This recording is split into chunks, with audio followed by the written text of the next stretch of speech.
மோசே ஏன் இன்னைக்கு மோசே மோசேன்னு சொல்லி பேசுகிறோம்? ஏன் மோசையோடைய பெயர் இந்த அளவுக்கு இருக்கு?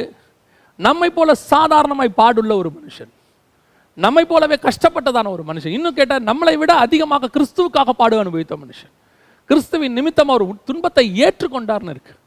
அந்த மோசையை ஏன் நம்ம இன்னைக்கு தூக்கி வச்சு கொண்டாடுறோம்? மோசே மாதிரி ஏன் உங்களாலையும் என்னாலையும் வர முடியல? காரணம், உங்களுக்கும் எனக்கும் அற்ப உலக ஆசை இருதயத்தினுடைய உச்ச ஒவ்வொரு அணுக்களுக்குள்ளேயும் புகுந்து கிடக்கு. ஒவ்வொரு ரத்தத்துக்குள்ளேயும் அணுக்களுக்குள்ளேயும் உலகம் உலகம் உலகம் உலகம் உலகம் புகுந்து கிடக்கு. அதை வாங்கணும், இதை வாங்கணும், அப்படி பண்ணணும், இப்படி பண்ணணும், அந்த மாதிரி செய்யணும், இந்த மாதிரி செய்யணும். மோசேக்கு இல்லாத ஐடியாவா? மோசே ஒரு மாபெரும் இன்ஜினியர், ராமசேஸ்க்கு ஒரு ஊரையே கட்டினவர்னு சரித்திரத்தில் இருக்குது. அப்பேற்பட்டதான ஒரு மனுஷன், அவனுக்கு இல்லாத ஒரு ஐடியாவா? அவன் நினைச்சிருந்தா அந்த வனாந்தரத்துக்குள்ள எப்பேற்பட்ட காரியங்கள்லாம் செஞ்சிருக்க முடியும். வாக்கில் வல்லவன், எகிப்தின் கலைகளிலே சிறந்தவன் வசனம் சொல்லுது.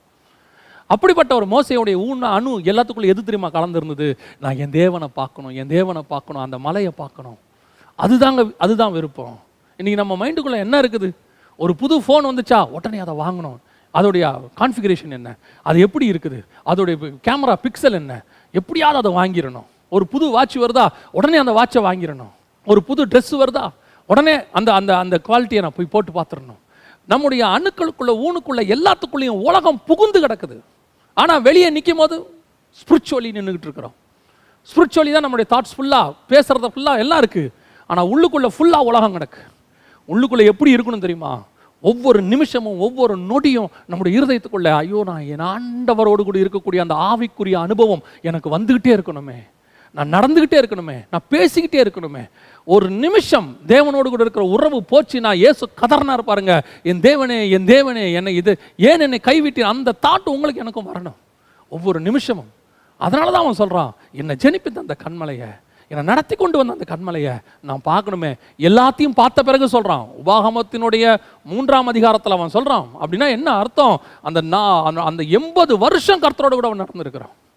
அந்த 80 வருஷமும் அவன் தேவனோடு கூட அவ்வளவு பழகி முகமுகமாக தரிசித்து போய் நியாயப்பிரமாணத்தை வாங்கி தேவன் ஆண்டவர் சொல்கிறாரு, ஒரு நண்பனோடு கூட பேசுவதை போல பேசுகிறேன். அப்படி பேசுகிற மோசே சொல்கிறாரு, எனக்கு அந்த மலையை பார்க்கணும். இன்னைக்கு ஒரு அனுபவம் கிடைச்சிட்டா போதும், சாட்டிஸ்ஃபைட். ஒரு நல்ல செய்தி ஆண்டவர் கொடுத்துட்டாருன்னா போதும், சாட்டிஸ்ஃபைட். ஒரு நல்ல ஆராதனை, ஒரு வர்ஷிப் நடத்திட்டா போதும், சாட்டிஸ்ஃபைட். ஓ இன்னைக்கு அப்படி இப்படி மோசே எல்லாம் சொல்லணும்னா என்ன சொல்லியிருக்கணும் யோசித்து பாருங்க. அந்த வாஞ்சை தாங்க அவனை தேவனுக்குள்ள வாழ வச்சுக்கிட்டே இருந்துச்சு. விருப்பம் அதான் உலகத்தாங்க சொல்லுவாங்க, தேடல் இருக்கிற வரைக்கும் தான் மனுஷன் இருப்பான்.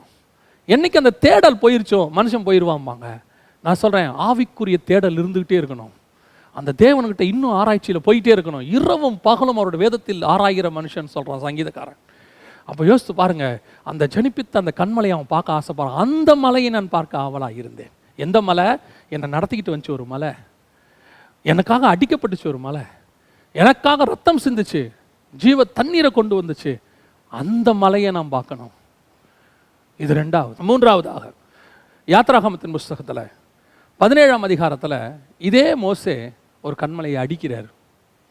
கண்மலையை அடித்து தண்ணியெல்லாம் வருது, நம்ம எல்லாரும் பார்க்குறோம். இந்த கண்மலையை அடிச்சிட்டாரு, தண்ணி வந்துச்சு, ஜனங்கள்லாம் குடித்தாங்க, நம்ம எல்லாம் பார்த்தோம். இதை மோசே தான் நியாயப்பிரமாணத்தினுடைய முடிவாக அதை செய்தார் என்று ஆவிக்குரிய ஞானார்த்தம் அது அழகாக நடத்தி கொண்டே வந்தார். இப்போ என்ன நல்லா கவனிச்சு பார்த்தீங்கன்னு சொன்னால் 33ஆம் அதிகாரத்தில் மோசே ஆண்டவரை பார்த்து கேட்குறாரு, ஆண்டவரே நான் இப்போ என்ன செய்யணும், உங்களுடைய மகிமையை பார்க்கணும் அப்படின்னு கேட்குறாரு. இப்போ மோசே ஆண்டவரை பார்த்து நான் மகிமையை பார்க்கணும் அப்படின்னு சொன்ன உடனே ஆண்டவர் சொல்கிற ஒரு வார்த்தை என்ன தெரியுமா? மோசே, என்னை கண்ட ஒருவனும் உயிரோடு கூட இருப்பதில்லை. ஆனால் ஒன்று இருக்குது மோசே, ஒரு வாய்ப்பு இருக்குது மோசே, உனக்காக அந்த வாய்ப்பு ஏற்படுத்துகிறேன். என்ன? என்னிடத்துல ஒரு கண்மலை இருக்கிறது, அந்த கண்மலையில் ஒரு வெடிப்பு இருக்கிறது. இந்த வெடிப்பில் நான் உன்னை வைக்கிறேன், கொண்டு போய் அந்த வெடிப்பில் கொண்டு போய் நான் உன்னை வைக்கிறேன். அந்த வெடிப்பில் நீ இரு, என் கரங்களால் உன்னை மூடுவேன், நான் கடந்து போவேன், அப்பொழுது நீ என்னை பார்க்க முடியும் அப்படின்னு சொல்கிறார். இந்த சம்பவத்துக்கு பின்னாடி எவ்வளோ பெரிய மகத்துவம் இருக்குது தெரியுங்களா? ஆக்சுவலாக அந்த இடத்துல என்ன நடக்குது அப்படின்னு கேட்டிங்கன்னு சொன்னால், இந்த கண்மலை கிறிஸ்து, நம்ம எல்லாருக்கும் தெரியும் அந்த கண்மலை கிறிஸ்து. இந்த வெடிப்பு ஏன் ஏற்பட்டது தெரியுமா? அது வரைக்கும் அந்த கண்மலைக்குள்ள வெடிப்பு கிடையாது. அதாவது 17ஆம் அதிகாரம் வரைக்கும் அந்த கண்மலைக்குள்ள வெடிப்பு கிடையாது. 33வது அதிகாரத்தில் ஆண்டவர் சொல்றாரு, அங்கே ஒரு வெடிப்பு இருக்கிறது. இந்த வெடிப்பு வேற ஒன்றும் இல்லை, மோசே அடித்ததுனால் ஏற்பட்ட வெடிப்பு. அந்த கண்மலையை அடித்து தண்ணி வந்துச்சு பார்த்தீங்களா, அப்போ அந்த வெடிப்பில் தான் அந்த மலை ஒன்று வெடிச்சாதான் அதுலேருந்து என்ன வரும், ஊற்று ஒன்று கிளம்பி வெளியே வரும். அதில் ஒரு சின்ன விரிசல் ஒன்று விடணும். அப்போ அந்த கண்மலைக்குள்ளே ஒரு வெடிப்பு இருக்கிறது. அந்த வெடிப்புக்குள்ளே நீ போயிட்டீன்னா நீ அங்கேருந்து என்னை பார்க்க முடியும் அப்படின்னு சொல்கிறாரு. அவரோட அர்த்தம் என்ன அப்படின்னு கேட்டால், இயேசு கிறிஸ்துவாகிய கண்மலையை ஏற்கனவே மோசே அடிச்சிட்டார் 17ஆம் அதிகாரத்தில். அதாவது அவர் சிலுவையில் அறையப்பட்டதுக்கு அடையாளம்.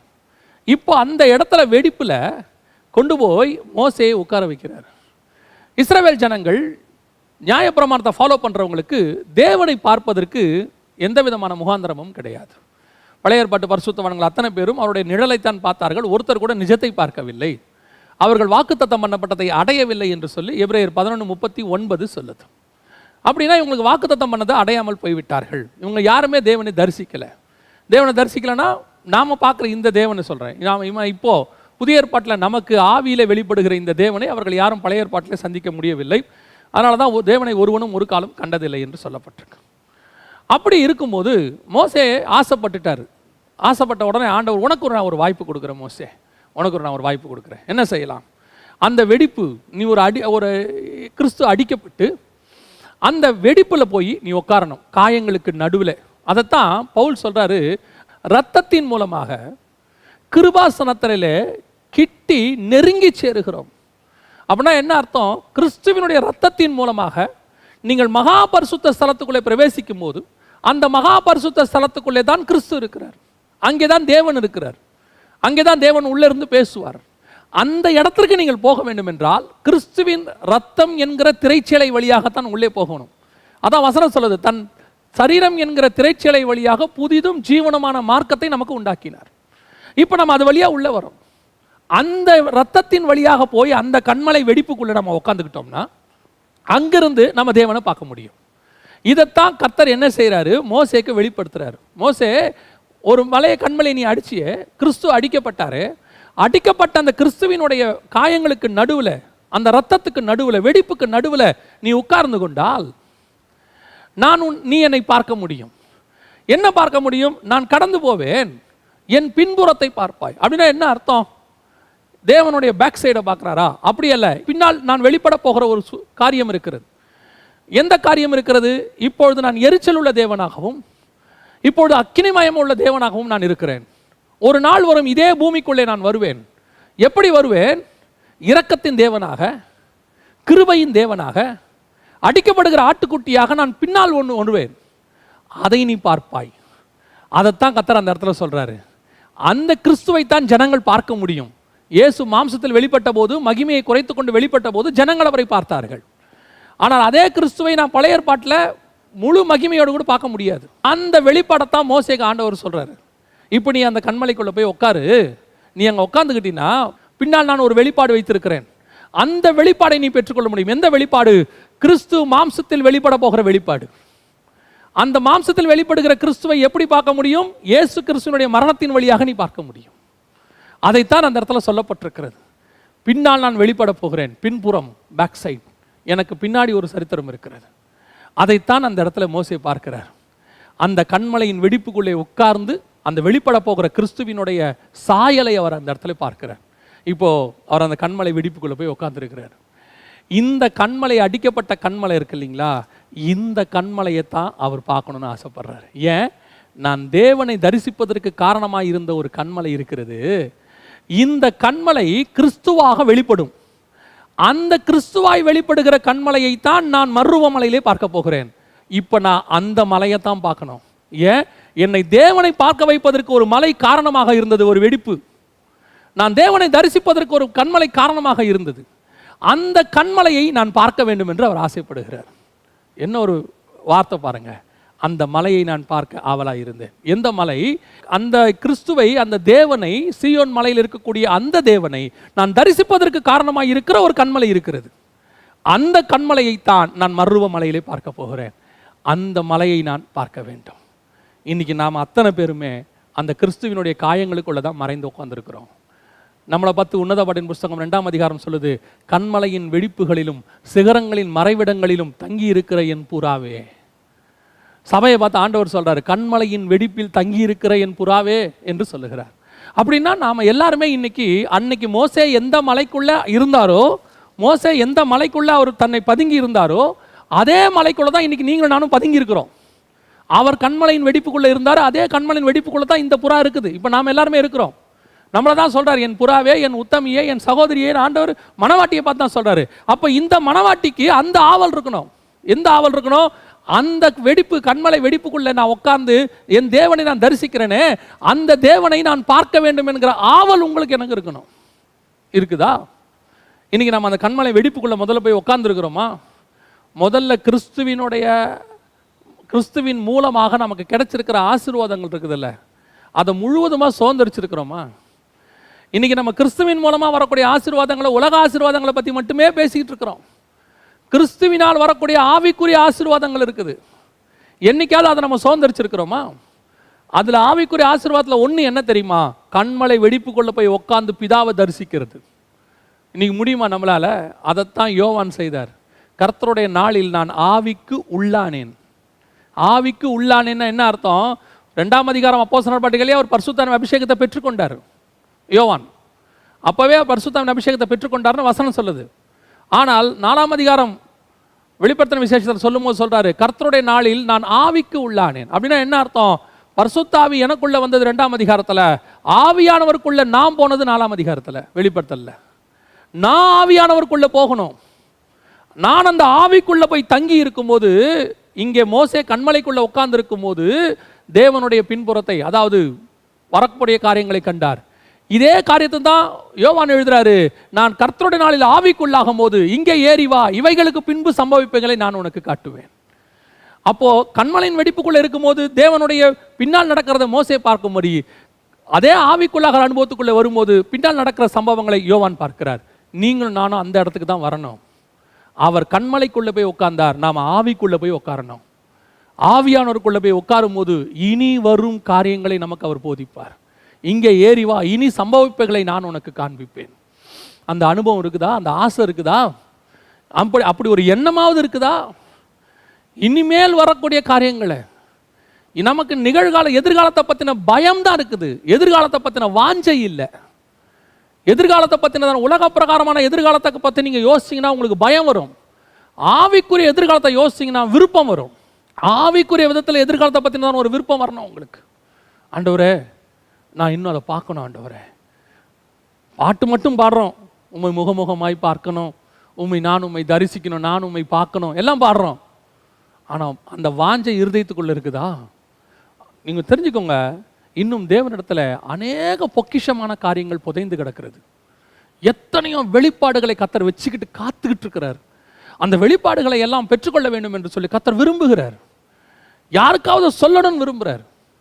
அந்த சொல்ற காரியத்தை அப்படிப்பட்ட ஒரு மனுஷனை கர்த்தர் தேடிக்கொண்டிருக்கிறார். அதான் வேதம் சொல்லுது, தேவன் தான் செய்ய போகிறதை தம்முடைய தாசர்களுக்கு, தீர்க்கதரிசிகளுக்கு மறைப்பதில்லை, சொல்லித்தான் செய்வார். இன்னைக்கு எத்தனை சம்பவம் இந்த பூமியில் நடக்குது, எவ்வளவு காரியங்கள் நடக்குது. ஏதாவது காரியத்தை ஆண்டவர் நம்மக்கிட்ட வெளிப்படுத்தியிருக்கிறாரா? மற்ற தீர்க்கதரிசிகளை விட்டுருங்க, தீர்க்கதரிசிகள் சொல்லலை, அவங்க அதெல்லாம் நமக்கு வெளிப்படுத்தலை, அது தீர்க்கதரிசிகள் எங்கே, அதெல்லாம் இருக்கட்டும், அதெல்லாம் ஒரு பக்கம் இருக்கட்டும். நாம் என்ன செஞ்சோம்? நாம் இன்னைக்கு தேவன்கிட்ட அது வாங்கினோமா? இது நான் சொல்கிறது இன்னும் உலக பிரகாரமாக நடக்கிற சம்பவத்தை பற்றி பேசிகிட்டு இருக்கிறேன். அந்த உலகத்தில் நடந்து கொண்டு இருக்கக்கூடியதான இந்த மாதிரி காரியங்கள் எல்லாம் நமக்கு இன்னும் வெளிப்படவில்லையே என்று நான் ஆதங்கத்தில் சொல்கிறேன். நான் சொல்கிறது இதை காட்டிலும் இன்னும் ஒருபடி மேலே போய் பரலோகத்தில் நடக்கிற சம்பவங்கள் நமக்கு தெரியும்னு நான் சொல்ல வரேன். ஆவிக்குள்ளாகிற அனுபவம் வரும்பொழுது ஒரு பரலோகத்தில் நடக்கிற சம்பவத்தை முகமுகமாக மோசேக்கு கண்மலை வெடிப்புக்குள்ளே உட்கார வச்சு சொல்லி கொடுத்தது போல கர்த்தர் உங்களுக்கும் எனக்கும் உட்கார வச்சு சொல்லி கொடுப்பார். எசேக்கியேல் புஸ்தகத்தை நீங்கள் வாசித்து பாருங்க. எசேக்கியேல் 8ஆம் அதிகாரத்தில், நான் யூதாவின் மூப்பர்களோடு கூட 1, 2, 3, 4 வசனங்களில், நான் யூதாவின் மூப்பர்களோடு கூட உட்கார்ந்து பேசி கொண்டிருந்தேன். எனக்கு முன்பாக யூதாவின் மூப்பர்கள் உட்கார்ந்து இருந்தார்கள். கர்த்தருடைய கரம் என் மேல் வந்து அமர்ந்தது. என் தலைமையரை பிடித்து வானத்துக்கு பூமிக்கு நடுவில் கொண்டு போயிட்டாரு. இந்த சம்பவம் படிக்கிறதுக்கு சாதாரணமாக இருக்குது. யோசித்து பாருங்க. எசேக்கியேல் உட்காந்து பேசிகிட்டு இருக்கிறாரு எல்லாரோடையும். தேவன் அங்கேருந்து வந்து, வா நான் உங்கள்கிட்ட பேசணும்னு சொல்லி தலைமையரை பிடிச்சி தூக்கிட்டு போயிட்டாராம். எதிரில் உட்காந்துருக்கிறவனுக்கு எப்படி இருக்கும் பாருங்க. எதிரில் உட்காந்துருக்கிறவனுக்கு எப்படி இருக்கும்? செத்தவனை போல அங்கே கிடப்பான் கீழே. ஆனால் அவர்களுக்கு தெரியும் எசேக்கியேல் தேவனோடு கூட போயிட்டார், தேவனோடு கூட உறவாடும்படி போயிட்டார். இந்த மாதிரி அனுபவம்லாம் நம்ம வாழ்க்கையில் கிடச்சா எப்படி இருக்கும் யோசித்து பாருங்க. வா, நான் உன்னோட கூட பேசணும், வா, நான் உன் கூட கொஞ்சம் இடைப்படணும், ஒரு விஷயத்தை நான் உங்கள்கிட்ட பேச வேண்டியிருக்கு, நீ வா அப்படின்னு கர்த்தர் கூட்டிகிட்டு போகிற ஒரு அனுபவம் எப்படிப்பட்டதான ஒரு அனுபவம் பாருங்கள். எசேக்கியேல் செத்தவனை போல கடந்திருப்பார். வசனம் சொல்லுது, நீங்கள் வேணால் எடுத்து பாருங்கள். எல்லாரும் உட்காந்து பேசிகிட்டே இருக்கும்போது என்ன, வா நீ போகலான்னு சொல்லி தேவன் கூட்டிகிட்டு போயிட்டாராம். எங்கே கூட்டிட்டு போயிட்டாரு? வானத்துக்கு பூமிக்கு நடுவில் கூட்டிகிட்டு போயிட்டாராம். அப்படி ஒரு அனுபவம் தாங்க நமக்கு வரணும் வாழ்க்கையில்.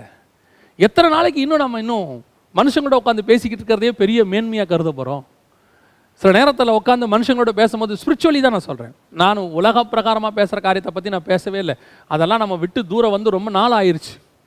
ஸ்பிரிச்சுவலி கூட சொல்கிறேன், ஸ்பிரிச்சுவலி உட்காந்து பேசிக்கிட்டு வசனத்தை தியானிச்சுக்கிட்டு இருக்கிறது அது ஒரு அனுபவம். ஆனால் அதை காட்டிலும் மேலான ஒரு அனுபவம் இருக்குது. என்ன தெரியுமா? தேவனோடு கூட டிஸ்கஸ் பண்ணுறது, தேவன் சொல்லி கொடுக்கறத கேட்கறது, தேவன் நமக்கு வெளிப்படுகிறது.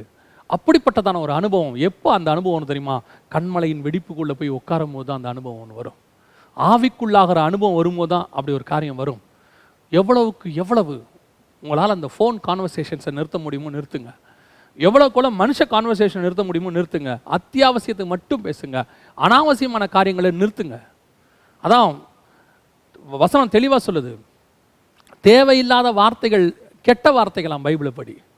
பக்தி விருத்திக்கு ஏதுவில்லாத வார்த்தைகள் கெட்ட வார்த்தைகள்னு இருக்குது பைபிளில். அந்த வார்த்தைகள் எல்லாம் நிறுத்திட்டு, நம்மளை பொறுத்த வரைக்கும் என்ன, நான் கெட்ட வார்த்தை பேசல, சும்மா உட்காந்து கொஞ்ச நேரம் டைம் பாஸ் பண்ணுறேன், அதுவே கெட்ட வார்த்தையாமா பைபிளில். டைம் பாஸ் உட்காந்து ஜாலியாக பேசிக்கிட்டு இருக்கிறதே கெட்ட வார்த்தையாமா.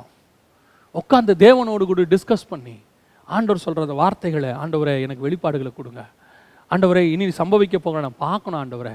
இந்த இடத்துல மோசே பாருங்க, நான் பார்க்கணுன்னு ஆசைப்படுறாரு. அந்த கண்மலையின் வெடிப்புக்குள்ளே உட்காந்து நான் அதை பார்க்கணுன்னு ஆசைப்படுறாரு. ஆனால் 4ஆம் அதிகாரம் வெளிப்படுத்தின விசேஷத்தில் பாருங்க, யோவானை பார்த்து கர்த்தர் சொல்றாரு, இங்கே ஏறி வா, இவைகளுக்கு பின்பு சம்பவிப்பங்களை நான் உனக்கு காண்பிப்பேன். இங்கே யோவான் ஆசைப்படலை, கர்த்தர் ஆசைப்படுறாரு யோவான்கிட்ட பேசணும்னு. அங்கே மோசே ஆசைப்படுறாரு, இங்கே கர்த்தர் ஆசைப்படுறாரு. இந்த இடம் எப்படி இருக்கு யோசித்து பாருங்க. அப்போ எப்படி இருந்தா, யோவான் எப்படி இருந்திருந்தா கர்த்தர் அப்படி ஆசைப்பட்டிருப்பார் அவன்கிட்ட பேசுறதுக்கு? அப்படி மார்பில் சாஞ்சிக்கிட்டு அவன் பான்னு பேசிக்கிட்டே இருப்பான் ஆண்டவர்கிட்ட. இந்த காட்டி கொடுக்க போகிறது யார் ஆண்டவரே? இந்த இந்த காரியம் என்ன ஆண்டவரே? ஆண்டவர் நான் கூட வலது பரசத்தில் உட்காரணும் ஆண்டவரே. இல்லைப்பா அது ரொம்ப கஷ்டம், பரவாயில்ல ஆண்டவரே, நான் அவங்க கூட உட்காந்துக்கிட்டு இருக்கிறேன் ஆண்டவரே. இந்த கான்வர்சேஷன் இருக்க இருக்க இருக்க ஒரு நாள் வருது, யோவானை பார்த்து சொல்கிறாரு, வா நம்ம 2 பேரும் போவோம், எங்கே? பரலோகத்துக்கு போவோம். என்ன பண்ணணும்? இதுக்கு மேல் சம்பவிப்புகளை நான் உனக்கு காண்பிப்பேன், வா. அந்த அனுபவம் உங்களுக்கு எனக்கும் வரணும். அப்படிப்பட்டதான ஒரு ஆவிக்குரிய வாழ்க்கை உங்களுக்கு எனக்கும் வரணும். அந்த வெடிப்புக்குள்ளே போய் ஆண்டவர் நம்மளை உட்கார வச்சு, நான் உங்களை பார்க்கணும் ஆண்டவரே. இப்போ மோசே என்ன ஆசைப்பட்டார் தெரியுமா? ஆண்டவரே நம்முடைய மகிமையை பார்க்கணும், நான் உங்கள் மகிமையை பார்க்கணும் ஆண்டவரே. அப்போ கண்மலை வெடிப்புக்குள்ளே போய் உட்கார வச்சு அங்கே கரத்தால் மூடி அந்த இடத்துல அப்படி கடந்து போகிறாரு. இது என்னதான் பார்த்துருந்தாலும் மோசேக்கு அது 100% சாட்டிஸ்ஃபேக்ஷனாக இருந்திருக்குமா? அவர் காலத்தில் ஒரு சாட்டிஸ்ஃபேக்ஷன் இருந்திருக்கும், பரவாயில்ல ஓரளவுக்கு நம்ம பார்த்துட்டோம். ஆனால் 100% மோசே பார்க்கல. ஏன்னா கரங்களை வச்சு மூடிட்டார் ஆண்டவர். ஏன்னா அந்த கரங்களை வச்சு மூடி, நீங்கள் யோசிச்சு பாருங்கள், ஒரு விஷயத்தை நல்லா பார்க்கும்போது ஒரு ஆள் தடுத்துக்கிட்டே இருந்தால் எப்படி இருக்கும் நமக்கு? கரத்தால் மூடுறதுக்கு ஒரு ஆவிக்குரிய அர்த்தம் இருக்குது. நான் லிட்ரலாக சொல்கிறேன். கரத்தால் ஒருத்தர் மூடிட்டார்னா பார்த்தேன், ஆனால் சம்திங் இஸ் பெட்டர் தான் நத்திங், அந்த அளவுக்கு தான். ஆனால் இப்போ என்ன நடக்கு தெரியுமா? நான் அந்த நல்ல மலையை பார்க்கணும். ஏன்? இங்கே பார்க்க முடியாத மகிமையை அங்கே நான் பார்க்க போகிறேன். என்ன பார்க்க போகிறேன்? இயேசு அவனுக்கு முன்பாக நின்று மறுரூபமாக தொடங்கினார். ஏன் அங்கே வந்து மறுரூபமானார் இயேசு? எதனால் மறுரூபமானார்? மோசே நீ கேட்டியே ஒரு இடத்துல, நான் உங்கள் மகிமையை பார்க்கணும் ஆண்டவரேன்னு கேட்டியே, அங்கே கரத்தை வச்சு மூடினால பார்க்க முடியாது சொன்னேன், பின்புறம் ஒன்று வருது நான் உன்னை பார்க்குறேன்னு சொன்னேனே, அது இதுதான் மோசே. இப்போ பார்த்துக்க, நான் மறுரூபமாகிறேன் பார்த்துக்க. இந்த மகிமை, நீ ஆசைப்பட்ட அந்த மகிமை நான் இப்பொழுது உனக்கு காண்பிக்கிறேன். முழு மகிமை மறுரூபம் அடைந்தவராக பரலோகத்தில் தேவன் எப்படி இருப்பாரோ அந்த மகிமையை தேவன் வெளிப்படுத்துகிறார். அதை மோசே அந்த மறுரூப மலையில் உட்காந்து பார்க்குறாரு. இந்த வெளிப்பாடத்தான் அவர் அங்கே சொல்கிறாரு, அந்த நல்ல மலையை நான் பார்க்கணும். ஏன்? இங்கே பார்க்க முடியாத மகிமையை நான் அங்கே பார்ப்பேன். நான் ஆசைப்பட்ட இந்த மகிமையை நான் அங்கே தரிசிப்பேன். இங்க கரத்தை வச்சு மூடிட்டாங்க, அங்க நான் முகமுகமா தரிசிப்பேன். இங்க கண்மலை வெடிப்புக்குள்ள உட்கார்ந்தேன், அந்த கண்மலையே அங்க நிற்கும் எனக்கு முன்னாடி. என்ன ஒரு மகிமை பாருங்க, என்ன ஒரு பிரசன்ஸ். அந்த மகிமை தாங்க மோசையை பார்க்க ஆசை வச்சுச்சு. மோசே ஆசைப்படுறாரு, இங்க கரத்துல மூடி ஒரு டிஸ்டர்பன்ஸோடு கூட நான் பார்த்த ஒரு மகிமை இருக்குதே, அங்க எந்த டிஸ்டர்பன்ஸும் இல்லாம, எதுவுமே இல்லாம அந்த தேவனை நான் தரிசிப்பேன். அப்படித்தாங்க நமக்கும் ஆசை இருக்கணும். இந்த பூமியில எவ்வளவு நீங்க மகிமையில தேவனை தரிசிச்சாலும், இன்னும் தரிசிக்கல, ஆசைப்படுங்கன்றேன், அந்த தரிசிக்கணும்னு ஆசைப்படுங்கன்றேன். அதுக்கு அடுத்த ரேஞ்சு ஒன்று இருக்கு, என்ன தெரியுமா? பரலோகத்தில் தேவனை முகமுகமா பார்க்கும்போது எந்த டிஸ்டர்பன்ஸும் இல்லாம, மாம்சம் இல்லாம, மாம்சத்துல பாடுகள் இல்லாம, உலகத்தினுடைய வேதனைகள் இல்லாம, மறுரூபம் ஆகி முகமுகமாக சிங்காசனத்தில் உட்கார்ந்திருக்கிற அந்த நீடித்த ஆயுசு உள்ளவரை பக்கத்துல நின்று பார்க்கிற அந்த அனுபவம் இருக்கு பாருங்க, அதனுடைய மகிமையே வேறு. அந்த மகிமையே வேறு. அந்த இடத்துக்கு தான் நீங்களும் நானும் வரணும். அதைத்தான் மோசே ஆசைப்பட்டாரு. அந்த நல்ல மலையை நான் பார்க்க ஆவலாக இருந்தேன். எந்த நல்ல மலை? இந்த மலைக்குள்ள உட்காந்து நான் பார்க்கும் போது எனக்கு இருந்த டிஸ்டர்பன்ஸ் ஒன்று இருந்துச்சு. முழு மகிமை என்னால் பார்க்க முடியல. ஆனால் அந்த மலையில் உட்காந்து பார்க்கும்போது அந்த முழு மகிமையையும் நான் பார்ப்பேன், கண்ணார காண்பேன். 2000 வருஷம் நான் காத்திருந்ததுக்கு எனக்கு அந்த வெளிப்பாடு அந்த மலையில் கிடைக்கும். அதைத்தான் மோசே இங்கே சொல்றாரு, அந்த நல்ல மலையையும். நீங்கள் நான் அப்படி இருப்போமா? அந்த இடத்துக்கு போவோமா? அப்படி சீயோன் மலையில் உட்கார்ந்து தேவனை தரிசிக்கிற அந்த அனுபவம் இருக்கு பார்த்தீங்களா? இங்கே என்னதான் நம்ம மகிமைக்குள்ள இருந்தாலுங்க, எப்படி தான் இருந்தாலும் இந்த மாம்சத்தில் இருக்கும்போது சின்ன டிஸ்டர்பன்ஸ் இருந்துகிட்டே தான் இருக்கும். நம்ம தேவனோடு கூட ஐக்கியப்படுறதுக்கு ஏதோ ஒரு தடை இருந்துகிட்டே இருக்கும். நான் உலக பிரகாரமாக சொல்கிறேன், ஒரு ஃபோனோ, ஒரு மனுஷ தடையோ. சில நேரங்களில் நம்ம நல்லா தேவனோட ஜெபம் பண்ணணும்னு நினைப்போம், குடும்ப சூழ்நிலையோ நமக்கு ஒப்பு கொடுக்காது. சில நேரத்தில் வந்துட்டு தேவனோடு கூட ஒரு 21 நாள் சஞ்சரிச்சா நல்லா இருக்குமே அப்படின்னு ஆசைப்படுவோம், நம்முடைய சூழ்நிலை நமக்கு அதுக்கு ஒத்து கொடுக்காது. சில நேரங்களில் இன்னைக்கு ராத்திரி முழுக்க தேவ சமூகத்தில் உட்காரணும்னு நினைப்போம், அந்த நேரம் பார்த்தா பிள்ளைக்கு ஜுரம் அடிக்குது, ஹாஸ்பிட்டலுக்கு கூட்டு போகணும்பாங்க. வேறு வழி கிடையாது, நம்ம அதை செஞ்சு தான் ஆகணும். ஒரு டிஸ்டர்பன்ஸோடு தேவனை தேடுகிற ஒரு அனுபவம். இந்த மாம்சத்தில் இருக்கிற காலம் எல்லாமே அப்படித்தான், ஒரு டிஸ்டர்பன்ஸோடு கூட தான் தேவனை தேடிக்கொண்டிருக்கிறோம். ஆனால் எந்த டிஸ்டர்பன்ஸும் இல்லாமல் முகமுகமாக மறுரூபமாக அந்த தேவனை தரிசிக்கிற ஒரு அனுபவம் இருக்குது பார்த்தீங்களா? அதை வாஞ்சிக்கணும். நான் எப்போ ஆண்டவரே, அதைத்தான் பவுல் சொல்கிறாரு, நான் தேகத்தில் இருக்கிறது உங்களுக்கு பிரயோஜனமாக இருக்கும், ஆனால் நான் போக பிரயாசப்படுகிறேன். ஏன்? அந்த பரதேசிக்குள்ளே நான் போயிட்டேன்னு சொன்னால் அப்படி தான் இருக்கும். போங்க, தூதர்கள் மாதிரி இருப்பேன், நான் மனுஷன் பாஷையில் பேசினா தூதர் பாஷையில் எனக்கு தெரியாது, ஆனால் அந்த மகிமைக்குள்ளே நான் இருக்கணும் ஆண்டவரே. அந்த இடம் தாங்க நம்முடைய வாஞ்சியாக இருக்கணும். அதுதான் நம்ம வாஞ்சியாக இருக்கணும். ஆண்டவரே, என்னைக்கு இந்த தேகத்தை விட்டு நான் பிரிந்து உண்மை சந்திப்பேன், என்னைக்கு இந்த தேகத்தை விட்டு பிரிஞ்சு உங்களை முகமுகமாய் நான் தரிசிப்பேன் ஆண்டவரே. எந்த டிஸ்டர்பன்ஸுமே இல்லாமல் 24 மணி நேரமும் இரவும் பகலும் அவரை சேவிக்கிறார்கள்னு சொல்கிறாங்களே, அந்த அனுபவத்துக்கு நான் வரணும் ஆண்டவரே. அந்த வாஞ்சை உனக்கு எனக்கும் வந்துருச்சுனாலே போதும், தேவனை தரிசிக்கிற இடத்துக்கு வந்துடுவோம். அதுதான் இருதயம் வாஞ்சிக்கணும், அதில் தான் இருதயம் வாஞ்சிக்கிட்டே இருக்கணும். ஒவ்வொரு நாளும் வாஞ்சிக்கணும் ஆண்டவர்கிட்ட, எப்படியாவது நான் அந்த இடத்துக்கு வரணும் ஆண்டவரே. போதுங்கிற மனம் வரணும், இந்த உலகம் போதுங்கிற மனம் வரணும், அந்த இடத்துக்கு நீங்கள் நானும் வரணும். அதுதான் மோசே அந்த ஆசைப்பட்டது, அந்த நல்ல மலையையும். கடைசியாக ஒரு எச்சரிப்பையை நான் சொல்லிவிட்டு முடிக்க விரும்புகிறேன். என்னாகமத்தின் புஸ்தகம் 20:8-11 அதே கண்மலையை மீண்டும் பார்த்து பேசும்படி கர்த்தர் சொல்லுகிறார். ஆனால் மோசே இங்கே தான் ஒரு தவறை செய்கிறார். அந்த கண்மலையை அவர் பேசாதபடிக்கு அடித்து விடுகிறார். அடித்த உடனே தண்ணி வருகிறது, ஜனங்கள் திருப்தி அடைகிறார்கள், எல்லாம் நடக்குது. ஆனால் மோசேயுடைய மினிஸ்ட்ரி அங்கே ஃபெயிலியர் ஆகி முடிகிறது. மோசேயுடைய வாழ்க்கை முடிவுக்கு வருகிறது. காரணம் என்னவென்று சொன்னால், அந்த கிறிஸ்துவை பார்த்து ஆண்டவர் பேச சொன்னார். அவர் மீண்டும் அந்த கண்மலையை 2வது முறை அடித்தார். அடித்த உடனே தேவன் அவரை பார்த்து சொல்லிட்டாரு. நம்ம அந்த உபாகமம் 3ஆம் அதிகாரத்தில் கூட வாசித்தோம், அதை பற்றி நீ என்னோட கூட பேச வேண்டாம். 27வது வசனத்தில் 26வது வசனத்தில் கர்த்தரோ 3:26 கர்த்தரோ உங்கள் நிமித்தம் என்மேல் கோபம் கொண்டு எனக்கு செவி கொடாமல் என்னை நோக்கி போதும், இனி இந்த காரியத்தை குறித்து என்னோடு கூட பேச வேண்டாம் அப்படின்னு சொல்லிட்டார். ஏங்க, அந்த மலையை திருப்பி அடித்ததுக்கு 2வது தடவை அடித்தது இது ஒரு பெரிய விஷயமா? மோசே இந்த கண்மலைக்குள்ள வந்து கொடுக்கிற இந்த பேட்டர்ன் இருக்குது பாருங்க, இது உலக பிரகாரமான சம்பவம் இல்லைங்க. மோசையுடைய ஆவிக்குரிய ஸ்டேட்டஸ். அந்த கண்மலை கிறிஸ்து, அந்த கண்மலை நடத்திக்கிட்டு வந்துச்சு. அந்த கண்மலை கம்யூனியன் கொடுத்துச்சு.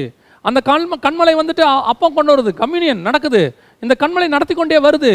மேகஸ்தம்பம் அக்கினி ஸ்தம்பத்தில் ஞானஸ்தானம் எடுக்கிறாங்க. இது எல்லாமே ஸ்பிரிச்சுவல் தாட்டில் நடந்துகிட்டு இருக்கு. ஸ்பிரிச்சுவல் ரெல்முக்குள்ள போயிட்டு இருக்கிறார் மோசே. நம்மளை பொறுத்த வரைக்கும் கண்மலையை அடிக்கிறதுங்கிறது உலகம் இல்லை, அவங்களுக்கு தான் உலக பிரகாரமாக தண்ணி. இவரை பொறுத்த வரைக்கும் அது கம்யூனியன், அவங்களுக்கு தான் அது நிழல் கொடுக்கக்கூடிய மேகஸ்தம்பம். தேவனை பொறுத்த வரைக்கும் அது ஞானஸ்தானம், அவங்களுக்கு தான் அது அக்கினி ஸ்தம்பம், நைட்டில் குளிருக்கு அக்கினி ஸ்தம்பம். தேவனை பொறுத்த வரைக்கும் பரிசுத்தாவின் அபிஷேகம். ஸோ அவங்களுக்கு அது உலக பிரகாரமாக. மோசையை பொறுத்த வரைக்கும் அது ஸ்பிரிச்சுவல் ரம், ஆவிக்குரிய தாட்டு அதுக்குள்ள இருக்கு. அப்போ மோசே ஆவிக்குரிய தாட்டுக்கு தான் நடக்கணுமே ஒழிய அவங்களுடைய உலக தாட்டுக்கு போயிடக்கூடாது. இந்த இடத்துல மோசே தன்னுடைய ஆவிக்குரிய ஸ்டாண்டர்டை விட்டு ஒரு படி கீழே இறங்கி அவங்க ஸ்டாண்டர்டுக்கு வந்துட்டாரு. அவங்க கேட்டாங்கன்ட்டு கண்மலையை அடிச்சு விட்டாரு. இப்போ தேவன் மோசையை தண்டித்ததுக்கு காரணம், நீ 2வது தடவை அடிச்சுவிட்ட, நீ வந்துட்டு எனக்கு கீழ்ப்படியாமல் போயிட்டாங்கிறது 2வது. 1வது என்ன தெரியுமா, உன்னுடைய ஸ்பிரிச்சுவல் ரெமோடைய காரியத்தை விட்டு நீ வெளியே போயிட்ட. உன்னோட ஸ்பிரிச்சுவல் ரவுண்டை விட்டுட்டு நீ கீழே இறங்கிட்ட, பின்மாற்றம் அடைஞ்சிட்ட. இப்போ அந்த கண்மலையை 2வது தடவை அடிச்சு விட்டார். அவருடைய அர்த்தம் என்ன, ஸ்பிரிச்சுவல் தாட்டு என்ன, ஒரு தடவை தான் கிறிஸ்துவ அடிக்கப்பட வேண்டும். ஒரு தடவை அடிக்கப்பட்டு அவர் நமக்காக ஒரு தடவை பாடுபட்டார், மாம்சத்தில் வெளிப்பட்டார். அவர் ஒரு தடவை பாடுபட்டார். 2வது தடவை இயேசு சிலுவையில் அறையக்கூடாது. அப்படி 2வது தடவை சிலுவையில் அடிக்கப்படுறதுக்கு எதுக்கு அர்த்தம்? எபிரேயருக்கு எழுதின நிருபம் 6ஆம் அதிகாரம் 6வது வசனம் சொல்லுது, மீண்டும் சிலுவையில் அறைதல் பின்மாற்றத்துக்கு அடையாளம், அவர்களை மீட்கப்படுவது கூடாத காரியம்னு வசனம் சொல்லுது. இதுதான் இங்கே மோசேக்கு நடக்குது. ஒரு தடவை அவரை சிலுவையில் அரைஞ்சாச்சு, அடிச்சுட்ட. இப்போ அங்கே சிலுவையில் இயேசுக்கு சிலுவையில் குத்தினவொன்னே என்ன வந்துச்சு, ரத்தமும் தண்ணீருமாக வந்தது. அப்படிதானே வந்துச்சு, ரத்தமும் தண்ணீருமாக வந்தது. இங்கே கண்மலையை அடித்தோடனே என்ன வந்துச்சு, தண்ணீர் புறப்பட்டு வந்துச்சு. இப்போ அதோட ஒரு தடவை தான் இயேசு சிலுவையில் அறையப்படணும். அதோட உயிர்த்தெழுந்த இயேசு இப்போ இயேசு கிட்ட பேசணும். இனி இயேசு பேசத்தான் முடியும், இயேசு இனி அடிக்க முடியாது. இப்போ மோசே என்ன பண்ணியிருக்கணும், கண்மலையோட பேசி இருக்கணும். உயிர்த்தெழுந்த இயேசுவோட பேசுறதுக்கு அடையாளம் அது. இப்போ உயிர்த்தெழுந்த இயேசு அவர் பேசாதபடிக்கு மீண்டும் திருப்பி சிலுவையில் அடிவதற்கு அடையாளம் அது. அதுதான் நடக்குது. இப்போ மீண்டும் அவர் சிலுவையில் அறைவது பின்மாற்றத்துக்கு அடையாளமாக போனதுனால ஆண்டவர் சொல்றாரு, இனி உன்னை மீட்பது கூடாத காரியம், நீ கானானுக்குள்ளே பிரவேசிக்க முடியாது. இதுதான் அந்த இடத்துல நடக்குது. இப்போ மோசே என்ன ஆசைப்படுறாரு தெரியுமா, ஆண்டவரே இந்த கண்மலையை நான் அடிச்சிட்டேன், நீங்கள் என்ன பேச சொன்னீங்க, நான் அடிச்சிட்டேன், என்னை அந்த தேசத்துக்கு போக விடுங்க, நான் அந்த மலையை பார்க்கணும். போக முடியாது மோசே, நீ 2 தடவை அடிச்சிட்ட, போக முடியாது. இப்போ அவர் சொல்கிறார், மோசே நான் கேட்டேன் ஆண்டவரை, நான் அனுமதிக்கலை, ஆனால் எனக்கு அந்த மலையை பார்க்கணும். ஏன், நான் தப்பு பண்ணிட்டேன், அந்த மலையை அடிச்சிட்டேன், இப்போ அந்த மலையை போய் நான் திருப்பி பார்க்கணும்.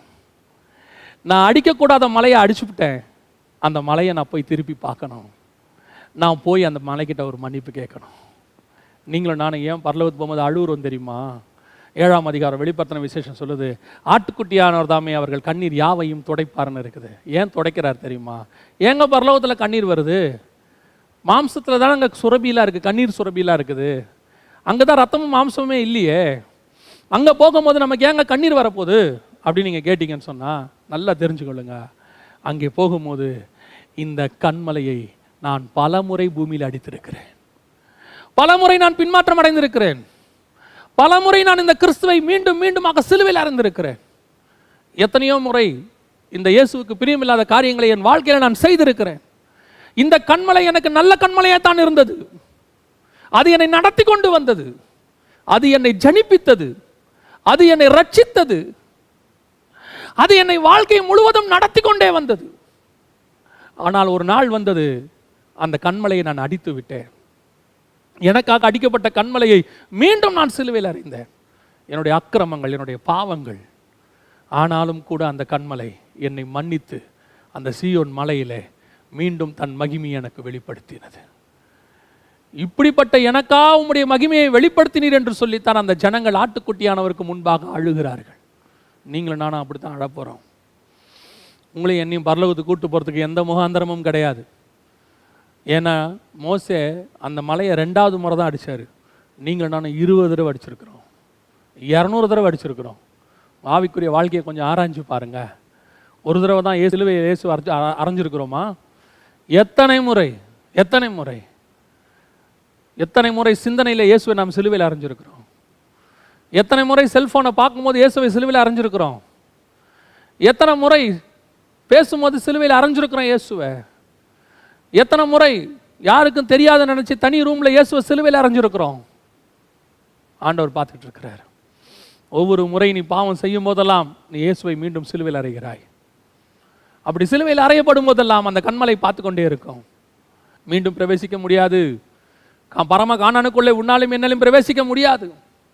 ஐயோ உனக்கும் எனக்கும் அந்த அந்த வாய்ப்பு போய்விட்டது எத்தனையோ முறை. ஆனாலும் கூட எவன் மேல் இரக்கமாயிருக்க சித்தமாயிருக்கிறேனோ அவன் மேல் இரக்கமாயிருக்கிறேன்.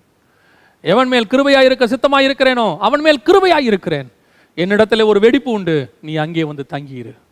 அங்கே கரத்தால் உன்னை நான் மூடுவேன். ஏன் தெரியுமா?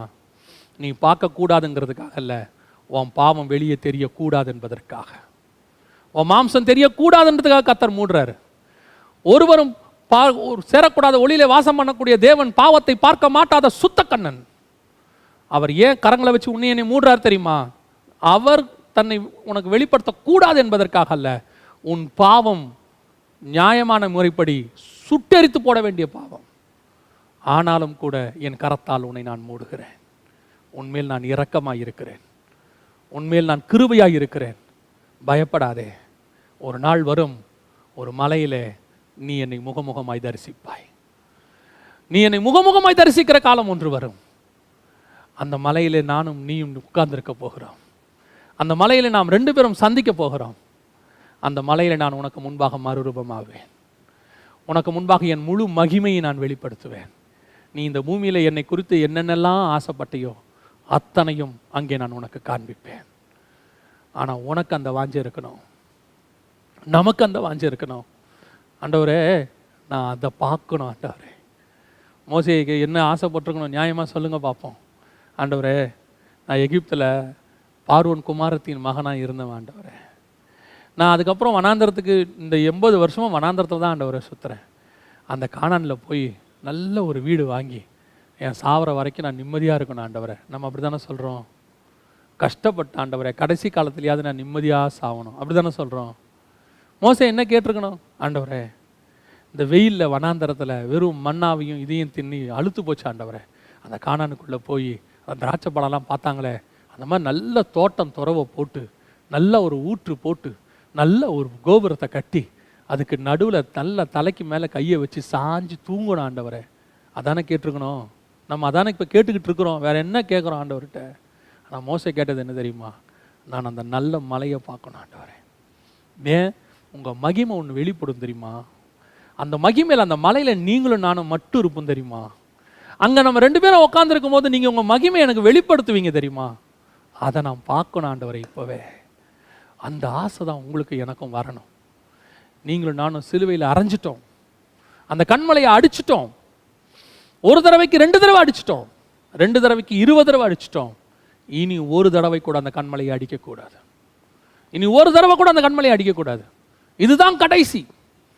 இனி என்னுடைய ஒரே ஒரு வாஞ்சை, இது வரைக்கும் நான் அடித்ததுக்கு அந்த மலையை பார்த்து மன்னிப்பு கேட்க போகணும். அது மட்டும்தான் என்னுடைய வாஞ்சையாக இருக்கணும். இனி வேறொரு ஆசை எனக்கு இருக்கவே கூடாது, வேறொரு ஆசை எனக்கு இருக்கவே கூடாது. அந்த மலையை நான் போய் பார்த்து, நான் உன்னை அடித்ததுக்கு, நான் உன்னை மறுதளிச்சதுக்கு, நான் உங்களை தூரம் விட்டு போனதுக்கு எல்லாத்துக்கும் சேர்த்து மன்னிப்பு கேட்டு கண்ணீரோடு கொடு அந்த கண்மலையை சந்திக்கணும். சீயோன் மலையில், அந்த மறுரூப மலையில் கண்மலையாகிய கிறிஸ்துவை மோசே சந்தித்தது போல அந்த சீயோன் மலையில் அந்த கண்மலையாகிய கிறிஸ்துவை நீங்களும் நானும் தரிசிக்க வேண்டும். நீங்களும் நானும் அந்த தேவனை பார்க்க வேண்டும், மகிமையிலே அவரோடு கூட உலாவ வேண்டும். இன்னைக்கு அந்த தீர்மானத்தை நம்ம எடுக்கணும். தேவனிடத்துல கீழானவைகள் அல்ல மேலானவைகளே நாடுங்கள், பிதாவின் வலது பக்கத்தில் இருக்கிறதையே நாடுங்கள் என்று வேதம் சொல்லுகிறது. இன்னைக்கு நம்ம எதை வாஞ்சித்துட்டு இருக்கிறோம்? இன்னையிலேருந்து ஒரு தீர்மானம் நம்ம எடுக்கணும். ஆண்டவரே, நான் அந்த நல்ல மலையை பார்க்கணும். அந்த நல்ல மலையில் கண்மலையாகிய கிறிஸ்துவை நான் பார்க்க வேண்டும். நாம் ஜெபம் பண்ண போகிறோம். எல்லாம் கண்களை மூடுவோம் தேவ சமூகத்தில். ஆண்டவரே, எங்களுக்கென்று ஒரு மலை நியமிக்கப்பட்டிருக்கிறது. மோசேக்கென்று ஒரு மலை நியமிக்கப்பட்டிருந்தது. அந்த மலையிலே கண்மலையாகிய கிறிஸ்துவை, அவன் அடித்த அந்த மலையை, அவன் 2 முறை அடித்த அந்த மலையை, அவன் வெடிப்பிலே தங்கின அந்த கண்மலையை பார்க்க வேண்டும் என்று அவனாக இருந்தான். அதே போல நாங்களும் ஆண்டவரே, எங்களுக்காக அடிக்கப்பட்ட அந்த மலையை, அந்த கண்மலையை, அந்த வெடிப்பை, அந்த காயங்களை, அடிக்கப்பட்ட வண்ணமாயிருக்கிற ஆட்டுக்குட்டியானவரை நாங்கள் முகமுகமாய் தரிசிக்கணும் ஆண்டவரே. முகமுகமாய் தரிசிக்கணும் ஆண்டவரே. வேறொரு ஆசை இல்லை இயேசுராஜா, வேறொரு ஆசை இல்லை இயேசுராஜா. அப்படித்தான் உங்களை பார்க்கணும் ஆண்டவரே. அதை தவிர்த்து இந்த பூமியில் இருக்கக்கூடிய எதையும் நாங்கள் பிரயாசப்படாதபடி, விரும்பாதபடி, அவைகளுக்கு பின்னால் ஓடாதபடி, மர்ருப மலையில் கண்மலையாகிய கிறிஸ்துவை சந்திக்க மோசே ஆசைப்பட்டது போல ஆண்டவரே, சீயோன் மலையிலே கண்மலையாகிய உம்மை நாங்கள் சந்திக்கணும் ஆண்டவரே. ஒவ்வொரு நாளும் அதற்கு வாஞ்சிக்கிறோம். எங்களுடைய வாழ்க்கை அதை பேஸ் பண்ணி அமையிட்டோம். எங்களுடைய ஆவிக்குரிய வாழ்க்கை அதை பேஸ் பண்ணி அமையிட்டோம். அதையே முன்னிறுத்தி நாங்கள் ஓட எங்களுக்கு கிருபை பாராட்டுங்க. ஒவ்வொரு பரிசுத்தவான்களும் தங்களுக்கு முன்பாக நியமிக்கப்பட்ட அந்த ஆவிக்குரியதான தரிசனத்தை வைத்துக்கொண்டு ஓடினார்கள் என்று எபிரேயர்ல வாசிக்கிறோமே. அதே போல நாங்களும் எங்கள் ஆவிக்குரிய தரிசனத்தை முன்பதாக வைத்து ஓட எங்களுக்கு கிருபை பாராட்டுங்கப்பா. உலகத்தில் எங்களுக்கு எந்த டார்கெட்டும் கிடையாது ஆண்டவரே. எங்களுடைய ஒரே டார்கெட் ஸ்பிரிச்சுவல் டார்கெட் மட்டுமே. அந்த டார்கெட்டு கூட உங்களை சந்திப்பது, உங்களை முகமுகமாய் தரிசிப்பது, உங்கள் மார்பிலே சாய்ந்து கொள்வது, உங்களுடைய வாயின் வார்த்தைகளை கேட்பது, உங்களுடைய கை எங்கள் கண்ணீரை துடைக்கிறத பார்க்கறது, அந்த ஜீவ தண்ணீர் அண்டைக்கு நடத்துறதை நாங்கள் போய் பார்த்து எங்கள் தாகமெல்லாம் தீரணும் ஆண்டவரே. எங்கள் தாகமெல்லாம் தீரணும். கிருபை தாங்கப்பா, கிருபை தாங்க. உடைய இந்த செய்தியை கேட்குறவங்களுக்கு ஆண்டவரே, இந்த ஆவிக்குரிய ஆழம் புரிய எனக்கு கிருபை பாராட்டுங்க. இந்த ஆவிக்குரிய ஆழத்துக்குள்ளே, அந்த கண்மலை வெடிப்புக்குள்ளே அவர்களும் கடந்து வர கர்த்தர் கிருபை பாராட்டுங்க. உடைய மகிமையுள்ள கரத்தில் எங்களை தாழ்த்துகிறோம். எங்கள் ஆண்டவர் இயேசுவின் நாமத்தில் பிதாவே, ஆமென், ஆமென்.